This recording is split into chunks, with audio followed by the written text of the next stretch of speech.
Ahmet Alagöz ben. Şanlıurfa Geri Dönüşümcüler Dernek Başkanıyım. Aynı zamanda mesleğim de nakliye taşeronluğu ve taş ocağı işletmeciliğidir. Üstad Bediüzzaman Said Nursi hakkında bir anımı paylaşmak istiyorum. 1998 yılında Afyonkarahisar'da Afyon-Uşak arası yol şantiyesinde nakliye yapıyordum ben. O tarihlerde orada çalışırken sanayiye sık sık gidip geliyordum. Araçların bakımı ve tamiri için. Bir gün bir kamyonu götürdüm oto döşemecisine. Oto döşemecisi sanayi ile evler birbirine çok yakındı. Artık iç içe girmişti. Orada beklerken işin bitmesini beklerken biraz öyle dükkanın yan tarafında bir gölgelik yer vardı. O gölgede oturdum biraz. Otururken aynı bitişik bir evden yaşlı bir adam çıktı, yanıma geldi oturdu. Onunla biraz sohbet ettik. Memleketimi sordu. Ben Urfalıyım dedi. Dedi ki Urfa Bediüzzaman'ı bilir misin? Evet dedim, bilirim. Onunla ilgili dedi, ben sana bir bilgi versem inanır mısın dedi bana. Adam biraz şeydi, yani böyle ısrarla inanır mısın diye soruyordu. Dedim inanırım, yani niye inanmıyorum ki, seni ben ilk defa görüyorum. Belki ömrümde bir defa da hiç görmeyeceğim bir daha. Belki bir daha hiç görmeyeceğim. Dedi ben Tugay'da askerdim o yıllarda, 60'lı 61 yıllarında. Bir gece dedi bir manga asker ve başımızda bir subayla beraber bizi dergah camisine götürdüler.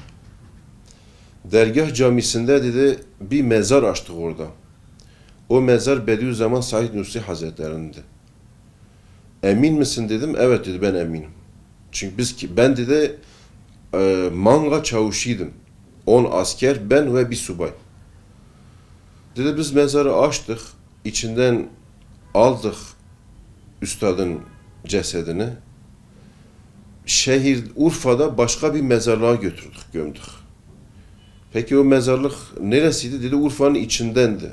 Urfa'nın içi uzak bir yer değildi dedi. Tarif etti. Dedi ki Urfa'nın girişi.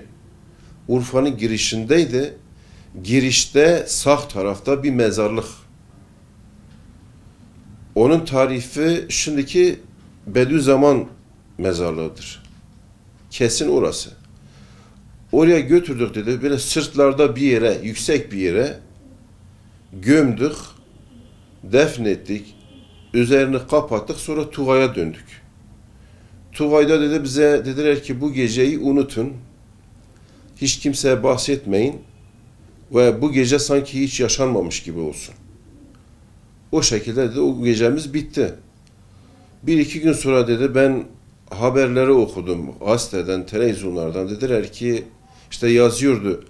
Bediüzzaman Said Nursi'nin Hazretlerinin cenazesi işte İsparta'ya götürüldü. Uçakla denize atıldı. O haberleri de biz bir iki gün sonra okuduk, dinledik ama biz artık o konuyu hiç aşmadık. Zaten dedi askerdik. Asker ocağı olduğu için de emir verilmişti. O emire de uyduk ve hiç bahsetmedik o günden sonra. Ta ki bugüne kadar. Sen dedi Urfalı olduğunu söyleyince ben de dedi artık yaşım artık 65'ler falan, belki 60'ın 70'e yakın bir yaşı vardı. Dinçti, sağlıklıydı, hafızası yerindeydi. Ben dedi bu bilgiyi sana vermek istiyorum. İçimde kaldı öyle. Sen de Urfalısın. Madem ki dedin ki ben senin samimiyetine inandım. Sen de bana inanacağını söyledin. Senin samimiyetine inanarak dedi bu bilgiyi sana veriyorum. Sen bir Urfalı olarak bunu bil dedi. Peki dedim kesin mi, yani sen bu bilgiyi hani o gece başka yere falan götürülmüş olmasın mı? Yani bir yanılma vesaire yok mu? Yok dedi. Kesinlikle yok. Ben dedi bunu çünkü hafızam yerinde, ya giden, oraya götüren, defneden ben ve diğer askerler ve başımızdaki subaydı. Hiçbir yanılgım, yanlış bilgi yok dedi. Urfa'nın girişinde mezarlığa ve o sırtlara bir yere. Sırtlar dediği girişte zaten Urfa mezarlığı Bediüzzaman böyle yüksek bir yerdedir. Demek ki o yüksek bir yerlere gömmüşler, o ortak kısımlara. O şekilde bilgi verdi bana. Ondan sonra da o adamı bir daha görmedim.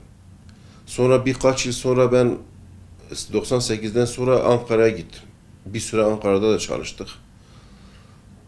Tabii yaş baya birkaç yıl geçti. Sonra tekrar Afyon'a gittim ben.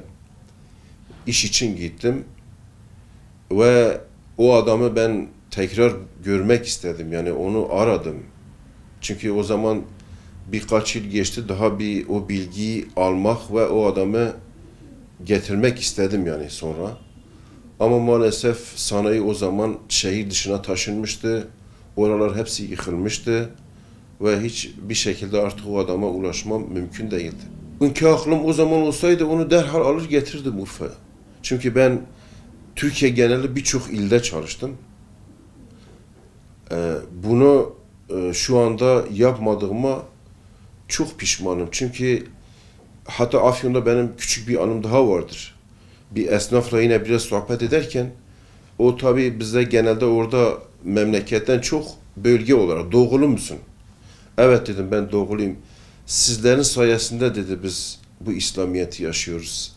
Yani bu gerçekten beni o zaman bu üstadın yerini araştırmaya daha çok itti. Daha çok ya o adamı bulmak istedim. Sonraki yıllarda hani pişmanlığımdan dolayı sonraki yıllarda ben birkaç yıl Afrika Demokratik Kongo Cumhuriyeti'ne iş için gidip geldim. Orada dahi üstaddan bahsediliyordu. Bediüzzaman'ın kitapları okunuyordu. Normal halktan insanlar, Müslüman olan insanlar da bize yani soruyorlardı. Bu adamı biliyor musunuz? Nasıl biridir diye. Bu şeyleri görünce, duyunca daha çok istedim. Daha çok yani pişmanlığım arttı.